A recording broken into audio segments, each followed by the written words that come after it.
Hello friends, welcome back to my channel. तो आज का मेरा टॉपिक, जैसे आप सभी जानते हैं, होली बहुत नज़दीक आ गई है, कुछ ही दिन बचे होली के। तो उसी के बारे में मैं कुछ आप सबको कुछ बताना चाहता हूँ। सबसे पहले मैं बताना चाहूँगा होलिका दहन। जैसा कि आप सभी जानते हैं कि होलिका दहन बेसिकली हम इसलिए बनाते हैं क्योंकि उस दिन क्या होता है कि जो बुराइयां होती हैं उनके ऊपर अच्छाई की जीत होती है। मतलब हमारे अच्छी चीज़ें, मतलब जो चीज़ें सही थी वो जीत जाती है, जो चीज़ें गलत थी उनसे।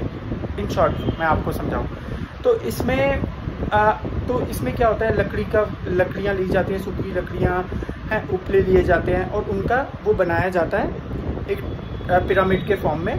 फिर उसमें क्या होता है कि फिर रात को जब भी उसका शुभ मुहूर्त होता है, सब विधि अनुसार सब लोग अपने घरों में से आते हैं। ये चौराहे पर रखा जाता है और सब लोग अपने अपने घरों से क्या लाते हैं, साबुत मूंग की दाल या फिर हल्दी के टुकड़े या सूखे गोबर की माला उस पर चढ़ाते हैं और फिर अग्नि जलती है। फिर उसके चारों ओर चक्कर काटकर और हाथ जोड़कर प्रणाम करते हैं।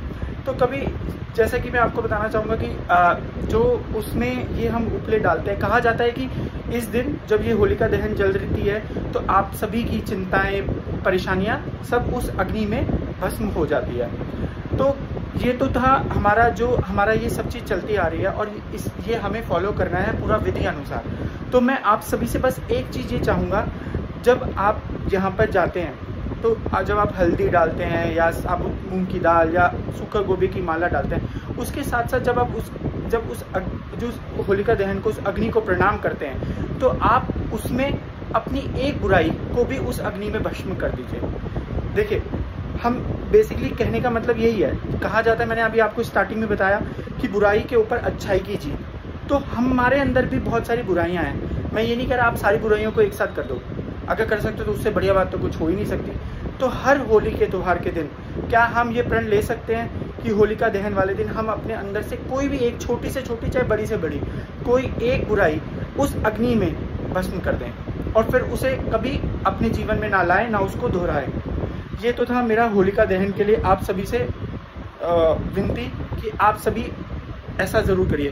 तो धीरे धीरे देखना सारी बुराइयां ख़त्म हो जाएंगी। और दूसरा मैं आपको बताना चाहूँगा होली। देखिए, मुझे होली इतना पसंद नहीं है क्योंकि मुझे कलर से थोड़ा एलर्जी है, बट लेकिन मैं आपको बताऊँगा, होली वैसे नहीं बनाई जाती जैसा पहले बनाई जाती थी और जैसा था। देखिए, कोई भी त्यौहार क्या ऐसा हो सकता है, मैं आपसे पूछता हूँ, कि किसी को नुकसान पहुँचाए वो त्यौहार? ऐसा कोई त्यौहार होगा? नहीं ना। तो आज वैसा ही हो रहा है, चाहे दिवाली ले लो, चाहे होली ले लो, कोई भी त्यौहार ले लो, होली, दिवाली, इसमें क्या होता है कि हर चीज़ ना ऐसी हो रही है जो आपको नुकसान भी पहुंचाती है। जैसे कलर्स, कहाँ लिखा था कि होली पे आप गुलाल चंदन से खेलिए, ठीक है, और ऐसी चीज़ से खेलिए जो सामने वाले को उसके लिए आपत्ति ना हो। क्योंकि आप किसी के चेहरे पे कलर्स लगाते हैं, बड़े मज़े में कलर लगाते हैं, आप वो भी लगवाते हैं, ठीक है। आपको ये नहीं पता आपकी स्किन पे एलर्जी हो सकती है, बहुत सारी चीज़ों से आँखों में जा सकती है, आँखों की रोशनी पे इफेक्ट पड़ सकता है। तो ये सारी चीज़ें नहीं होनी चाहिए। होली, अगर आप वास्तव में सच में अगर आप चाहते हैं कि हम, देखिए, मैं आपको ये नहीं कह रहा कि आप कलर से मत, गुलाल से मत खेलिए या इनसे मत खेलिए या वैसे मत करें। देखिए, उस तरह से खेलिए, चाहे वो आप कुछ भी यूज़ करें, कि सामने वाले को चोट ना पहुँचे, ना उसका किसी तरह प्रकार का कोई भी नुकसान ना हो, चाहे वो होली कैसे भी हो, ठीक है। दूसरा, और आपसे यही कहूँगा कि इस त्यौहार को अगर आप वास्तव में अच्छे मन से मनाना चाहते हैं तो मैं यही कहूँगा कि आप तो होली बना रहे हैं, बट हमारे यहाँ पे देश में कुछ ऐसे लोग भी हैं जो शायद उन्हें ये भी नहीं पता होगा कि आज होली है।